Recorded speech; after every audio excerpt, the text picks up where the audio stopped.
Big boss finale వచ్చేసింది. ఇప్పుడు అందరూ ఎవరు గెలుస్తారని అంచనాలు వేసుకుంటున్నారు. కానీ మనం ఈరోజు కాస్త లోతుగా వెళదాం. అసలు ప్రేక్షకులు ఎందుకు ఒకరికే ఓటు వేస్తారు? ఆ ఫైనల్ ఓటు వెనక ఉన్న సైకాలజీ ఏంటి? దాన్ని అర్థం చేసుకుందాం. ఫినాలే దగ్గర పడుతున్న కొద్దీ అందరి మదిలోనూ ఒకటే ప్రశ్న కదులుతుంది కదా, చివరికి ఆ ఒక్క ఓటుని ఏది డిసైడ్ చేస్తుంది?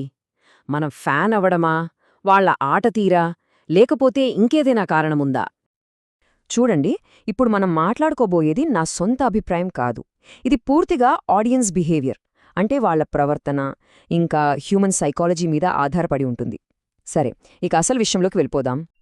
సరే, ముందుగా అందర్నీ ఎక్కువగా ఆలోచింపజేస్తున్న ఒక టాపిక్ గురించి మాట్లాడుకుందాం.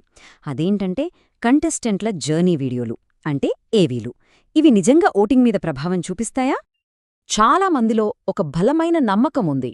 జర్నీ వీడియో ఎవరికి ముందుగా వస్తుందో వాళ్లకి ఒక పెద్ద అడ్వాంటేజ్ ఉంటుందని. కాని ఇందులో నిజమెంతవరకు ఉంది?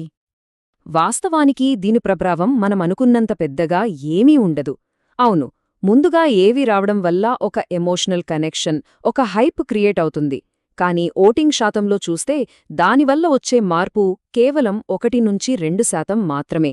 అది కూడా చాలా గట్టి పోటీనున్నప్పుడు ఆ కొంచెం తేడా ముఖ్యమే కావచ్చు, కాని మొత్తం ఆటను మార్చేంత పెద్ద విషయమైతే కాదు. మరి నిష్పక్షపాతం సంగతేంటి?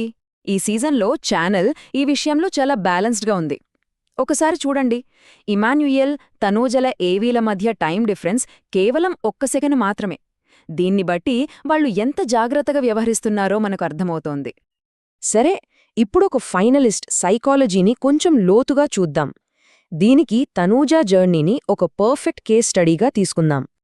తనూజా జర్నీని చూస్తే అది ఒక కత్తికి 2 వైపులా పదును అన్నట్టుగా ఉంటుంది. ఒకవైపు తన ఎమోషన్స్, గెలవాలన్న కసి, ఇవన్నీ ఆమెకు పెద్ద ప్లస్ పాయింట్స్. కానీ అవే అంశాలు కొన్నిసార్లు ఆమెకు మైనస్గా మారాయి. అంటే అతి సున్నితంగా ఉండటం, కొన్నిసార్లు స్పోర్టివ్నెస్ లేకపోవడం వంటివి. సో ఇక్కడ పాయింట్ ఏంటంటే, ఆమె అతిపెద్ద బలమే, ఆమె అతిపెద్ద బలహీనత కూడా. బహుశా ఈ సంక్లిష్టతే ఆమెను ఒక ఆసక్తికరమైన ఫైనలిస్ట్గా నిలబెట్టిందేమో. సరే, ఇప్పుడు ఓటింగ్ గురించి ఉన్న ఒక పెద్ద అపోహ గురించి మాట్లాడుకుందాం.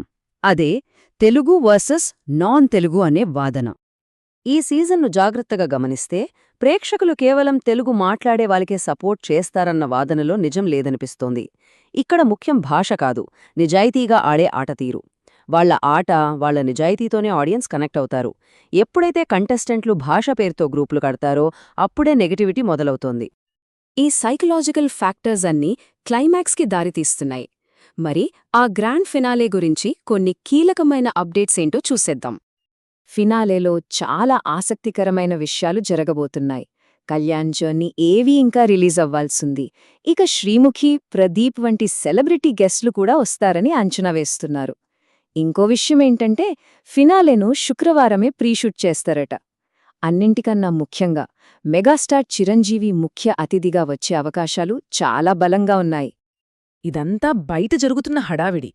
కాని ఇన్ని రోజులు ఆ ఇంట్లో ఉన్న ఫైనలిస్టుల మనసుల్లో ఇప్పుడేం నడుస్తోంది? వాళ్ళేం ఫీలవుతున్నారు? ఇమ్మాన్యుయేల్, సంజన, ఇలా కంటెస్టెంట్స్ అందరూ ఇప్పుడు ఒకే ఒక భావోద్వేగాన్ని ఎదుర్కొంటున్నారు. అదే ఆందోళన. ఇది నిజంగా ఆటలోని మానవ కోణాన్ని చూపిస్తుంది కదా. నెలల తరబడి బయట ప్రపంచంతో సంబంధం లేకుండా ఉన్న తర్వాత వాళ్లనిప్పుడు గెలుపు, ఓటముల కన్నా ఎక్కువగా భయపెడుతున్నది బయట ప్రపంచం తమను ఎలా స్వీకరిస్తుందో అనే అనిశ్చితి. నన్ను ఎలా చూస్తారు, నేను మళ్లీ నార్మల్ లైఫ్కి ఎలా అలవాటు పడాలి, ఇలాంటి ప్రశ్నలే వాళ్లను ఎక్కువగా వేధిస్తున్నాయి. కాబట్టి ఈ విషయాలన్నీ దృష్టిలో పెట్టుకుని కేవలం ఒక ఫ్యాన్గా కాకుండా ఒక ఎనాలిస్ట్గా ఆలోచిద్దాం. వాళ్ల ప్రయాణం, వాళ్ల ఆటతీరు, వాళ్ల సైకాలజీ, వీటన్నింటినీ బట్టి ఆ ఓటు ఎవరికి వెయ్యాలి, అన్నింటికన్నా ముఖ్యంగా ఎందుకు?